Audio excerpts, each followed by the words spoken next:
এই মমতা ব্যানার্জি যখন যুব কংগ্রেসের নেত্রী ছিলেন তৃণমূলে, তাকে রাইটার্স থেকে চুলের মুঠি ধরে বার করে দিয়েছিল, লালবাজারে রাতের অন্ধকারে তাকে বার করে দিয়েছিল। এই এখানেই ঘটনা ঘটেছিল যে তাপসী মালিকের মতো কৃষক কন্যা সিঙ্গুরের, তাকে সিপিএমের কমরেডরা তাকে পুড়িয়ে মেরে তাকে রেপ করে দিয়ে তাকে হত্যা করেছিল। সেই দিনগুলো কোথায় ছিল? আজকে আবার বলছি পুনরায়, আরজিকরের ঘটনা, দোষীদের শাস্তি হোক।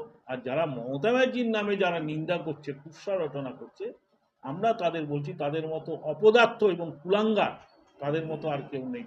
পরিষেবা দিয়ে আন্দোলন হোক, কিন্তু মানুষকে ভুল বুঝিয়ে এবং ব্যাকগ্রাউন্ড থেকে রাজনীতির মধ্যে দিয়ে নামিয়ে দিয়ে তাদের হচ্ছে মানে কি আর বলবো, তাদের ভুল বোঝানো হচ্ছে, তাদের নোংরা রাজনীতিতে নামানো হচ্ছে। এটা ঠিক হচ্ছে না। সমস্ত সিপিএম এর কমরেড মহিলারা, রেড কমরেড যারা, তারাই নেমেছে। আমাদের বলুন তো, সাধারণ মা বোনেরা কেউ স্লোগান দিতে পারে?